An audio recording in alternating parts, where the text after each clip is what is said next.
Antiseptika überdeckt Veils, aber den Geruch der Angst kann es nie vollständig verbergen. Clara wusste das besser als Gemand im Allgemein Krankenhaus. Sie verbracht eine Nacht damit, Infusionen zu legen und hysterischen Patienten zu sühnigen, und tat so, als hat sie nicht als einzige damit verbracht, zerrissen Gliedmassen an Orten zusammenzunähen, die auf keiner Karte existierten. Neonröhren in einem Krankenhaus sammeln nicht sie brummen. Es ist ein leises, beharrliches Vibrieren, das sich gegen 3 Uhr morgens hinter den Augen festsetzt und bis zur Dämmerung bleibt. Clara lehnte gegen den Laminatrisen der Pflegestation. Ein warm geworden Tass Kaffee ausdem Automaten warmte ihr Handfläschchen. Die Flüssigkeit schmeckte nach verbranntem Kupfer und Ruhe, aber sie trank ihn trotzdem. Es war ein vertraut Art von Schusseligkeit. Sie beobachtete den Notaufnahmeboden mit halbgeschlossenen Augen. Ein Dein Staggerband. Das Wohnzimmer war ein stagnante Futze der Menschheit, ein verstockter Nockel, ein Verdacht auf Lebensmittelvergiftung, zwei Betrunken, die in den Plastikstühlen neben den Schiebetüren ihren billigen Whisky ausschliefen. Nichts Lauts, nichts, das ihren Puls über 60 Schläge pro Minute hat steigen lassen. Genau so möchte es. Du starrst schon wieder die Monitoren, Clara, zwitschert ein Stimme zu ihrer Linken. Es war Sarah, ein frischgebacken Krankenpflegerin, kaum 6 Monate aus der Ausbildung. Sarah trug Kasachs mit Zeichentrickbären darauf und glaubte noch immer daran, Patienten die Hand zu halten, während sie weinte. Clara fand sie erschöpfend, nicht weil sie schlecht in ihrem Job war, sondern weil sie sich zu sehr kümmert. Empathy war ein Schwarm, und in einer Notaufnahme presst man sich bis zum zweiten Jahr trocken, oder man ertrank. Ich überprüf nur die weiter wird, sagte Clara, ihre Stimme flach, rau vor Schweigen. Der Blutdruck in Bett war fällt ein bisschen. Ich gehe sein Infusion kontrollieren. Sarah alte davon, die Gummisohlen ihrer makellosen weißen Turnschuhe quietschend auf dem Linoleum. Clara rührt sich nicht. Bett war ein klein Schnittwund von einer Schlagerei. Der Mann entwasset sich einfach durch das Ausschwitzen des Alkohols. Braucht keine Infusion. Musst aufhören zu trinken. Aber sie ließ Sarah gehen. Das Mädchen muss sich nützlich fühlen. Clara rückte den Kragen ihrer überdimensionalen marineblauen Kasachs zurecht. Sie kaufte sie immer ein Nummer zu groß. Sie verschluckten ihr Figur und verbargen die Haltung sowie die dick, zackig Narbe, die sich über ihr links Schlüsselbein zog, ein Souvenir von einem Granitsplitter in einem Tal, dessen Namen sie sich nahe die Mühe gemacht hat zu lernen. Für den Rest des Personals im Allgemein Krankenhaus war Clara einfach Teil des Inventars. Die still, leicht schludrig workend Nachtschwester, die nahe zu den Feierabendtreffen freitags Chen, nahe über die Oberarzt klatschte und immer die schlimmsten Schichten übernahm, ohne ein einzig Beschwerd. Sie war zweiundvierzig, obwohl die grauen Stranen, die ihren dunklen, unordentlichen, dat stark durchzogen, sie alter aussehen ließen. Sie möchte es, alter auszusehen. Es ließ die Menschen in vorbeisehen. Die Schiebetüren zur Ambulanz buckt sichten auf und zerrissen die still. Level 1 Trauma eingehend, rief ein Sanitator und schob ein Trage durch den Eingang. Die Räder ratterten heftig über die Metallschwell. Sofort kraselte sich die stagnante Futze der Notaufnahme in organisierten Chaos. Dr. Kohler, ein Assistent saß im 3. Jahr, der bei unübersichtlichen Situationen noch durch sein Kasachs schwitz, jobbte ausdem Aufenthaltsraum, ein halb aufgegessenes Brotchen noch in der Hand. Was haben wir? Fragte Kohler und warf das Brotchen versehentlich in einen Biohazard-Behälter. Motorrad gegen Sattelzug, rattet der Sanitator atemlos. Männlich, Zwanziger, Rex being zerquetscht, massive Blutung. Wir haben ein Störungsbind hoch und fest angelegt, aber ist hypertensiv. Der Druck fällt schnell. Clara blieb für einen Bruchteil einer Sekundum Träsen stehen und katalogisiert die Sinneseindruck. Der Scarf Eisengerutsch traf zuerst ihr Nase und schnitt durch den Chlordrutsch. Dan der Geruch von verbranntem Gummi und rohem Asphalt, der in den zerrissenen Kleidern des Patienten haftet. Sie hort das Nas, abgehackt Geräusch seines Atems. Sie ging hinüber. Sie rannte nicht. Rennen verursachte Panik, und Panik tötet Menschen. Als sie den Schockraum erreicht, war bereits dort, ihr Hand zitterten, während sie mit einem Kunststoff vor Katheter kämpfte. Der Patient sagte, sein Hort hat die Farbe von schmutziger Kreide. Ich find keine Vene, stammelte Sarah, ihre Stimme ein Oktav höher. Hat sich verkrampft. Sein Venen sind flatsch. Sie sieht, sagte Clara. Es war keine Bitte. Sie schob Sarah mit ihrer Haftbeißheit. Sie machte sich nicht die Mühe, ein Vene in der Ambuge zu suchen. Zeitverschwendung bei jemandem, der verblutet. Sie griff nach einer 16-Gauge Nadel, ihr bloßen Finger rutschten leicht auf der glatten Verpackung. Sie zog keine Handschuhen. Es war keine Zeit dafür, und ehrlich gesagt war es ihr egal. Sie drückt ihren Daumen fest gegen die ossige Halsvene des Patienten. Ein schwaches, klägliches Flattern traf ihr Hort. Herr Doktor, braucht sofort Flüssigkeit. Vergessen Sie die Arm, murmelt Clara, ohne Cola anzusehen. Ohne auf sein Genehmigung zu warten, stieß Sie die Nadel in den Hals. Ein Aufleuchten von dunklem, sauerstoffarmem Blutöschen in der Kammer. Sie sichert es mit einem Streifen Klebband, den Sie mit ihren Zahnen abgerissen hat. Drin hängt zwei Einheiten Zero Negativ. Reindrücken. Cola start SIEN, blinzelt heftig. ICH wollte einen zentralen Venenkatheter anordnen. Zu langsam, sagte Clara und trat zurück in die Schatten des Raums, einen Blutfleck von ihrem Handgelenk an ihrer Kasakkos abwischend. Wär tot, bever Sie das Besteck gefunden hatten.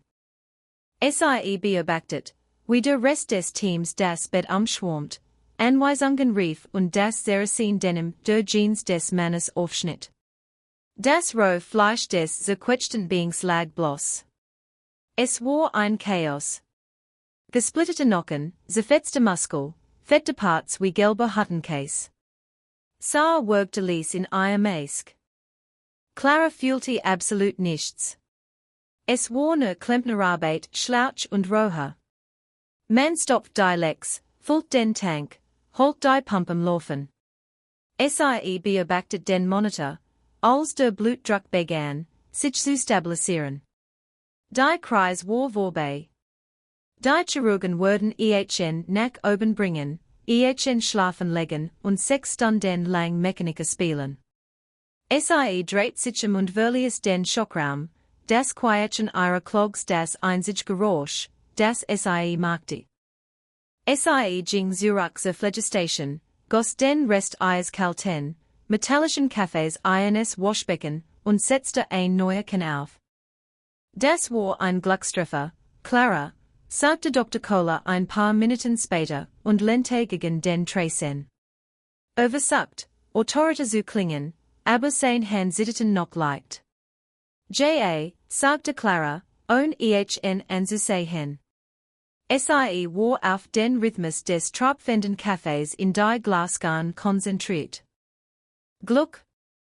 Sie sagte ihm nicht, dass Sie gelernt hat, ein Halsvein im Heck eines Pechschwarzen Hubschrauber zu treffen, der hart absog, Flugabwehrführer über eine feindlichen Grenze zu vermeiden.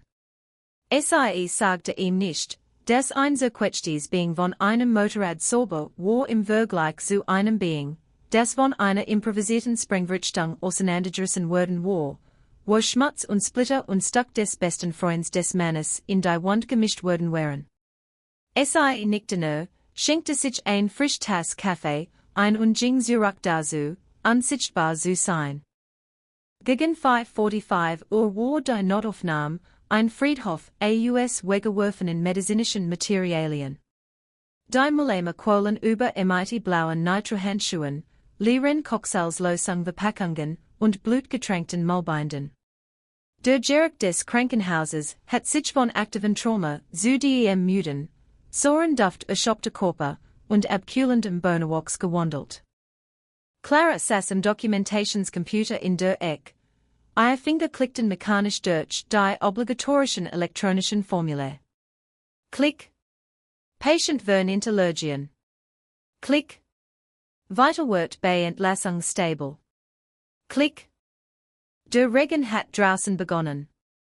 Sie konnte gegen das Glas der Schiebetüren Peitschen hören. Ein schweres, rhythmisches Trommeln, das Summen der Neonröhren fast überdeckte. Fast. Sie war 20 Minuten von ihrem Dienstend entfernt. 20 Minuten von ihrem verrosteten Subaru, ihrer leeren Wohnung und einem Glas billigem Bourbon vor dem Schlafengehen. Das schwer, metallisch Dampfen der Schiebetüren, die in die Feenposition einrasteten, ließ sie innehalten. Es war nicht das Geräusch der Türen selbst. Es waren die Schritte, die folgten. In einem Krankenhaus lernt man, Menschen in ihrem Gang zu erkennen. Ausgehen in einem hastigen, arroganten Takt. Krankenschwestern schlürfen, schwör auf den Füßen, vor Müdigkeit. Patienten schleifen ihr Fass. Die Schritt waren anders bedächtig, synchronisiert, schwer Gummisohlen, die mit einem gemessenen, Raubtierradigen Gewicht auf dem Linoleum auftreffen. Dampf, Dampf, Dampf. Claras Finger hielten über der Tastatur in. Die feinen Hartchen in ihrem Nacken stellten sich auf und rieben sich unangenehm gegen den Kragen ihrer Casacco-Beteils. Ihr Magen sank kein Flattengefühl der Angst, sondern ein kalter, schwerer Stein tiefer instinktiver Warnung. Sie dreht ihren Kopf nur ein paar Zentimeter und behielt ihr Profil zum Raum.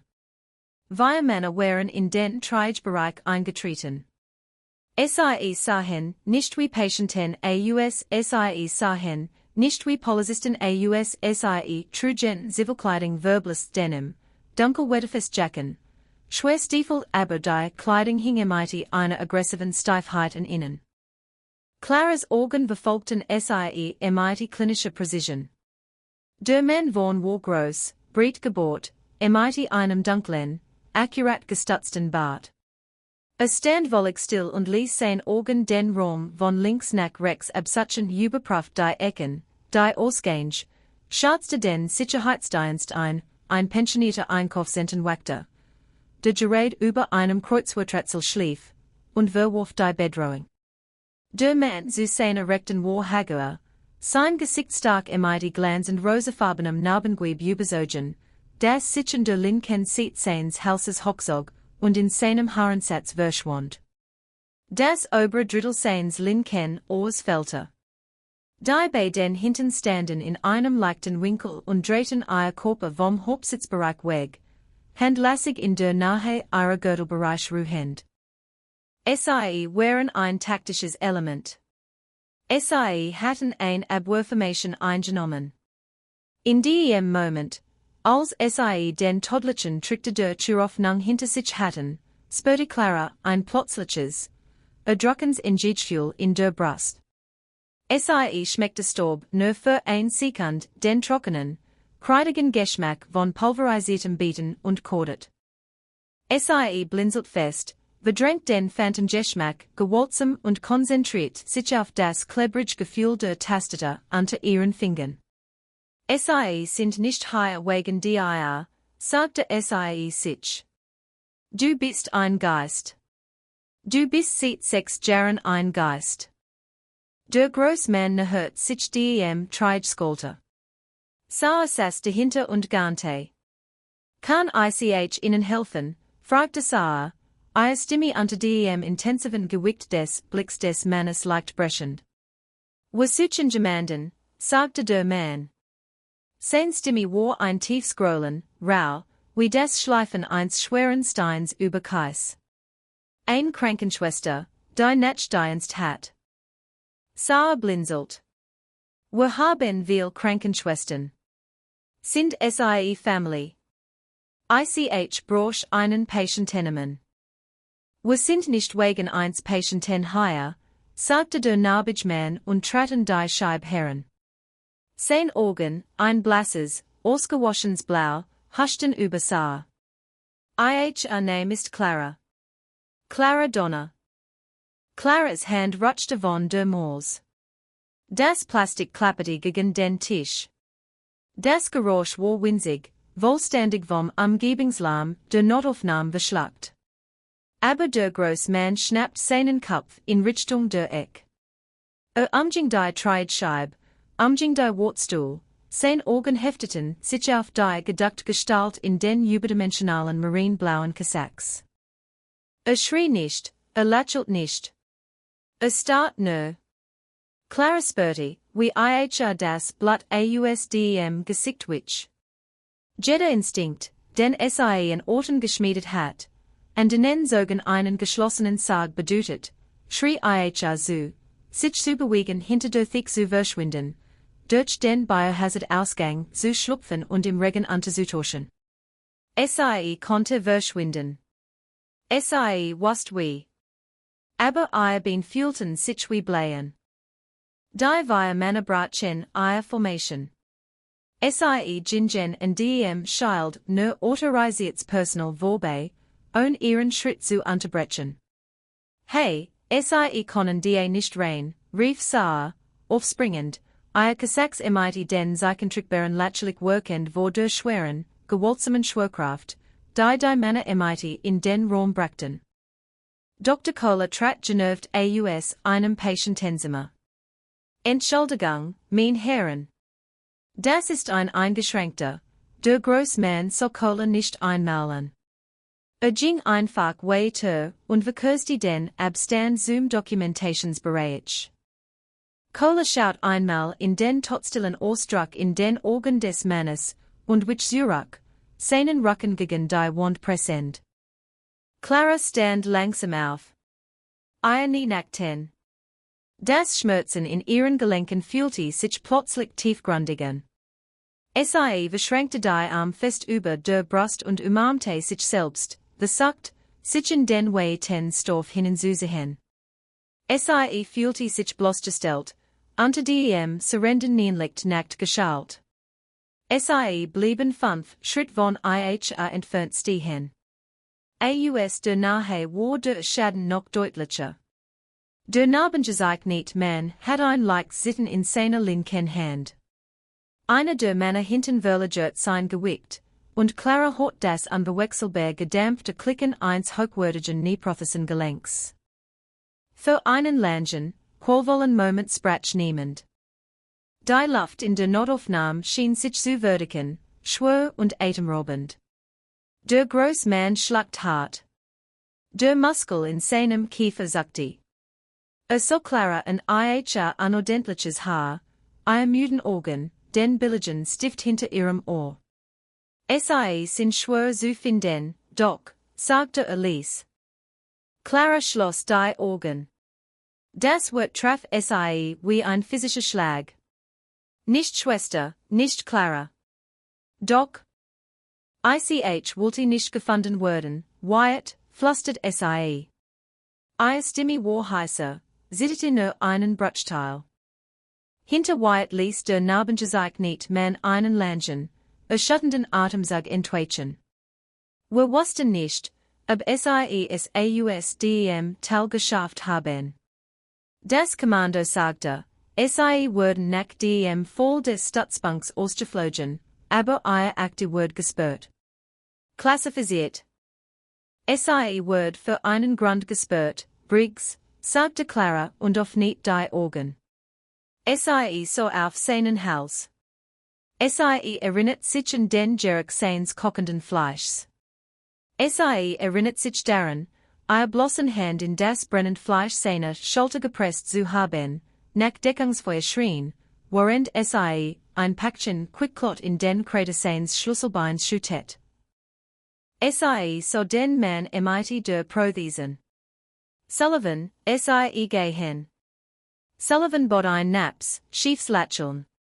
J.A., Dokument hat nur 3 Jahre Reha und einen Titansteg gebrocht, aber ich geha. Der Rest der Notaufnahme war vollständig in still verfallen.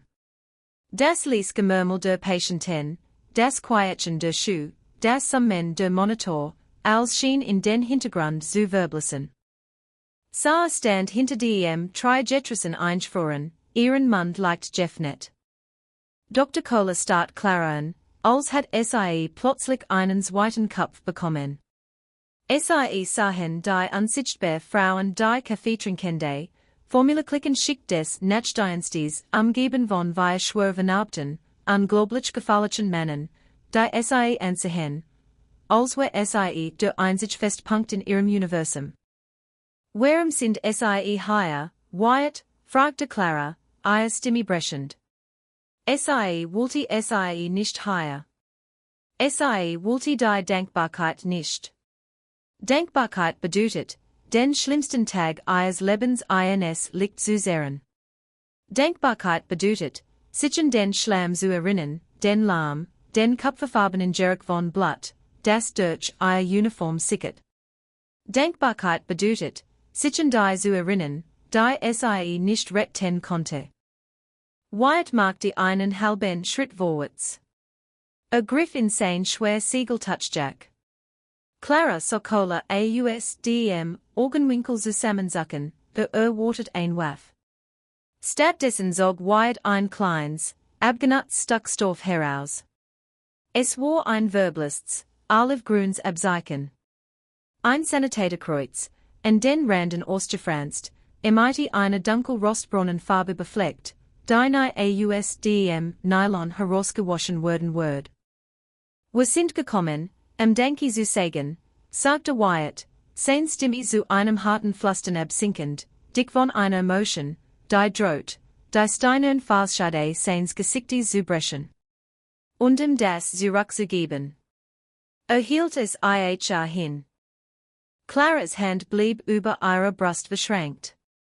Ihr Atem stockte, fing sich schmerzhaft in ihrer Kehle. Sie konnte den Staub wieder riechen. Sie konnte das betäubend, rhythmisch Thack der rote Blätter hören. Ich will es nicht, sagte Sie, ihre Stimme kaum hörbar. Wyatt, bitte leg es weg. Sie haben es in den Schlamm fallen lassen, doch, best and Wyatt, sein Hand ruhig, das blutbefleckte Touch anbietend. Kurz bevor Sie mich 50 Meter unter schwerem Feuer geschleppt haben. Sie haben es zurückgelassen. Ich habe viel zurückgelassen, sagte Clara heftig, ein plötzlicher, verzweifelter Zorn in ihrer Brust aufsteigend. Sie glotzt an, ihr Augen brennend. Das war der Shin. Still streckte sich, strafgenig zum Reißen. Der Monitor in Bett drapierte ein Holz, rhythmisches Metronom, das die plötzlich, gewaltig Unregelmäßigkeit in Claras Eigem Hazen verhönte. Sie schaut von dem schmutzigen Nylon Abzeichen zu Wyatts schwieligem Hand, den hoch zu seinen Augen. Sie waren dunkel, vollständig der berechnenden, raubtierartigen Einschätzung beraubt, die Sie beim Betreten des Raums gehabt hatten. Sie waren einfach müde. Wie ihr. Ich will es nicht, wiederholt Clara, das Kieselsteinrau in ihrer Stimme dicker werdend. Sie machte einen halben Schritt zurück, ihr Schulterblätter gegen die kalte Kante der Documentation-Station stoßend. Nehmen Sie es und gehen Sie, Wyatt. Sie sollten nicht hier sein. Dr. Kohler, nachdem seinen Wöhlerinnen mit endlich wiedergefunden hat, schob sich von der Wand ab.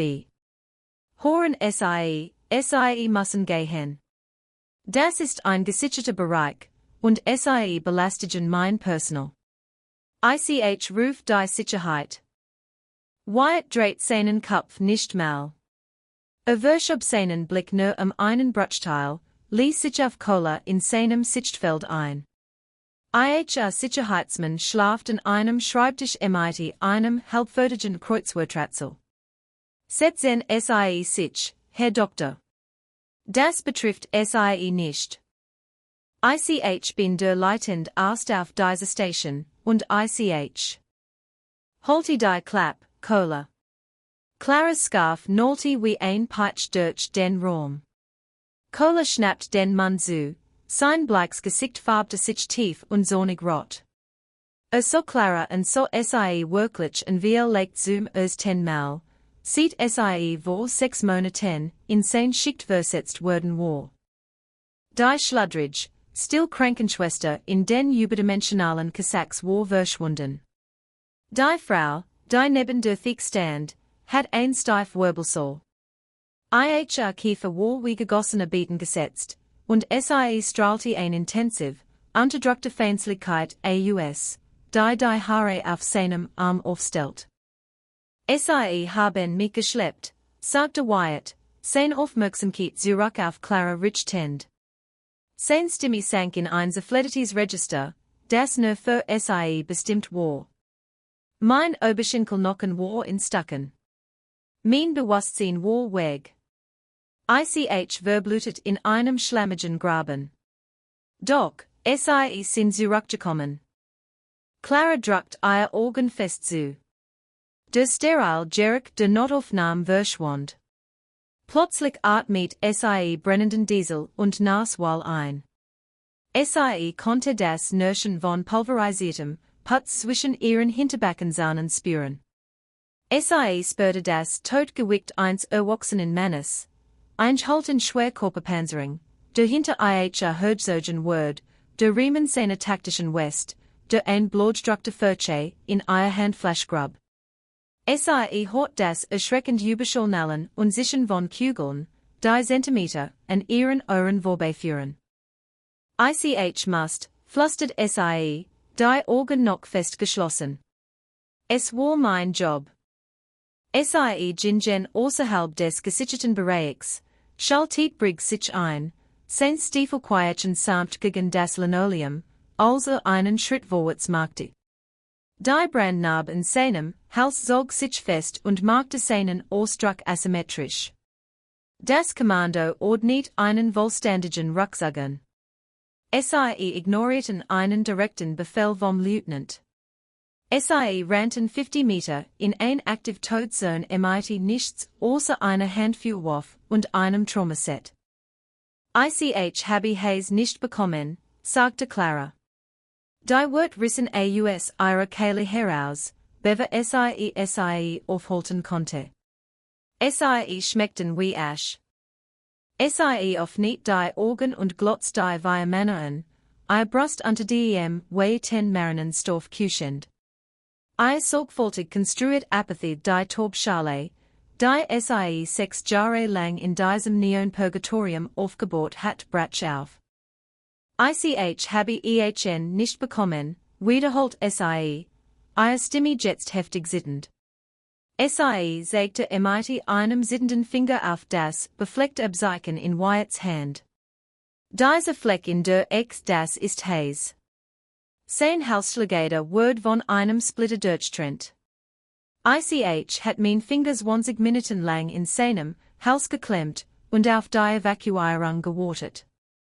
Ist in seinem eigenen Blut ertrunken, während ich süße.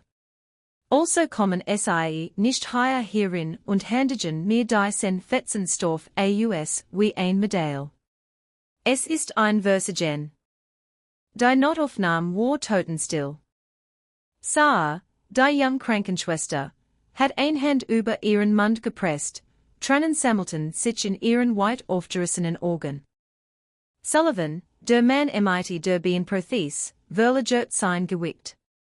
Das Mädchen winselt ließ. Traten Briggs vorbei und schloss den Abstand so thick. war kleiner als die anderen, mit einem sanften, verwitterten Gesicht, das zwischen den schwer vernaubten Männern fehl am Platz wirkte. Hayes war tot, bever zu Boden fiel, doch, sagte Sullivan ruhig. Medizinisch wissen sie das. Ich hat, konnten sie nicht, unterbrach Sullivan, sein Stimme fest, erdend. Sie haben ihn bequem gehalten. Sie sind bei ihm geblieben, damit nicht allein im Schmerz starb. Und dann haben sie sich umgedreht und weit aus dem Graben gezogen. Sie haben mir unter Morsebeschuss einen Störungsverband angelegt. Sie haben Briggs Verbrennungen stabilisiert. Sullivan streckte die Hand aus und schob Wyatts Hand sanft herunter. So Clara an, sein Augen unter dem harten Krankenhauslicht glanzend. Wogingen nach Landstuhl, fuhr Sullivan fort. Dan nach Arstheim. Operationen, Reha, Albtraum. Wir überlebten, doch, aber wir lebten nicht. Nicht für eine lange Zeit. Wir verbrachten Jahre damit, die Geister mit uns herumzuschleppen, genauso wie sie. Clara starrt auf sein Brust und weigert sich, seinen Augen zu begegnen. Ihre Hand waren tief in ihren Kasacktaschen vergraben. Fast so festgeballt, dass ihre Fingernägel halbe Mond in ihre Handflächen schnitten. Warum jetzt, fragte sie, ihre Stimme zu einem Flüstern brechend. Warum das jetzt aufreißen? Weil wir endlich fertig sind, sagte Wyatt. Legte das Verbelist, blutbefleckte Abzeichen sanft auf den kalten Laminatrisen. Es so absurd klein aus neben einem Kunststoffbehälter mit desinfizierten Stiften und einem Staple-Entlassungsformular. Wir fangen endlich an, zu lernen, in der Still zu leben. Aber wir konnten nicht weitermachen, bis wir die Person gefunden hatten, die uns die Chance gegeben hat, es zu versuchen. Wyatt trat einen Schritt zurück und reiht sich wieder bei Briggs und Sullivan ein. Die taktische Formation war verschwunden. Es waren nur vier gebrochene Männer, die in einem Vorstadtkrankenhaus standen und die Frau ansehen, die sie der Hol gezogen hat. Wir erwarten nicht, dass sie es tragen, sagte Wyatt leise. Wir brennen es. Werfen es weg. Aber es gehört ihnen. Sie haben es im Schlamm verdient. Lassen sie es nicht länger ein Geist sein. Niemand salutiert. Es gab keine dramatischen Umarmungen, keine filmische Musik, die im Hintergrund anschwoll. Die real Welt funktioniert nicht so. Trauma verdammt nicht, weil jemand Danke sagt. Wyatt gab ein einzelnes, steifes Nicken. Briggs tippte zweimal mit zwei Fingern auf sein Herz. Sullivan bot ein kleines, schiefes Lächeln. Dann drehten sie sich und gingen. Clara sah ihnen nach. Das schwer Dampf ihrer Stiefel holte durch den Waterraum. Die automatischen Türen sichten auf und ließen ein Baukolter, regenduftende Luft hierin, und schlossen sich dann mit einem endgültigen mechanischen Klunken. Sie waren fort. Die Notaufnahme blieb weitere 10 Sekunden eingefroren. Clara, flüstert sah vom Triagetrissen. Ihre Stimme zitterte. Waren sie beim Militär? Clara rollte langsam ihre Faust in ihren Taschen auseinander. Ihre Knuckel schmerzten. Sie sah die junge Krankenschwester und die Zeichentrickbären auf ihren Kasacks, das naiv, weit aufgerissen Mitgefühl, das Clara damit verbracht hat zu verraten. Zum ersten Mal fühlte sich Clara davon nicht genervt. Sie fühlte sich einfach alt. Vor langer Zeit, sagte Clara, ihre Stimme flach und in ihre gewohnte Rauheit zurückkehrend. Aber was sie sagten, sie haben sie gerettet. Sie sind ein Held. In einem Schockraum gibt es keine Heldin, sagte Clara, ihr Organ auf das Abzeichen auf dem Tracen driftend. Ne Klempner, die Versuchen, die Lex zu stopfen. Sie streckte die Hand aus und nahm das Abzeichen. Das rau Nylon schabte gegen ihr Fingerkappen. Es fühlte sich unglaublich schwer an, als ob es die Dikte von Blayen fehlt. Sie betrachtet es nicht genau. Sie wollte den rostbraunen Fleck in der Ecke nicht sehen. Sie schob es tief in ihr Tasche und ließ es auf den Boden sinken. Dr. Kohler rouspert sich. Wirkte zutiefst unwohl und verlagert sein Gewicht von einem Fass auf den anderen. Hat 6 Monate damit verbracht, Clara wie ein ungebildet Hilfskraft zu behandeln und ihr die Drecksarbeit zu übertragen, während mit seinem Doktortitel prahlte. Jetzt so eine Frau, die unter schwerem Artilleriefeuer Feldchirurgie durchgeführt hat. Clara, Kohler begann und hielt in, am Nachwörten zu suchen. Wenn sie den Rest der Schicht freinehmen müssen, kann die Dokumentation übernehmen. Clara so auf die Uhr in der Wand. 6:42 Uhr. Noch 18 Minuten. Mir geht es gut, Herr Doktor, sagte sie und setzte sich schwer in ihren Rollstuhl zurück. Sie zog die Tastete zu sich heran. Wir braucht noch sein Entlassungsunterlagen unterschrieben. Sein Blutdruck hat sich vor einer Stunde stabilisiert. Sie sollten sein Schnittwund überprüfen, wer die Tagschicht higher ist. Kohler blinzelt, offensichtlich überfordert. Richtig. J.A. Bet wir. Dreht sich und alte den Flur hinunter, begierig der schweren Schwerkraft zu entkommen, die noch immer die Phlegistation hing. Clara starrt auf den Computerbildschirm. Das Blau liegt wusch über ihr Gesicht und beleuchtet die dunklen Kreise unter ihren Augen. Sie legte ihr Finger auf die Tasten. Klick. Patient ruht bequem. Klick. Vital wird stable. Sie erledigt die Papierarbeit. Sie weinte nicht. Sie brach nicht zusammen. Sie arbeitet einfach und ließ den vertrauten, alltäglichen Rhythmus des Krankenhauses zurück in die Realität verankern. Pünktlich 7 Uhr kam die Tagschicht. Die Türensichten wiederholt auf und brachten Pflegekräfte hierin, die nach frischem Regen, teurem Shampoo und starkem Kaffee rochen. Sie plauderten lautstark über Wochenendpläne und den Verkehr auf der Autobahn. Die stagnante, heimgesucht still der Nachtschicht lost sich auf. Clara stand auf, holt ihren schweren Wollmantel ausdem Spind im Aufenthaltsraum und stempelte sie trat in den grauen Morgen hinaus. Der Regen hat sich zu einem anhaltenden, eisigen Nieselregen verlangsamt. Die Kälte bis in ihr Wangen, aber es fühlte sich gut an. Es fühlte sich sauber an. Sie ging zu ihrem verrosteten Subaru, der unter einer flackenden Natriumstraßenleiten geparkt war. Sie schloss auf, glitt auf den Fahrersitz und schlug die Tür zu, versiegelte sich in der kleinen, feuchten Kabine.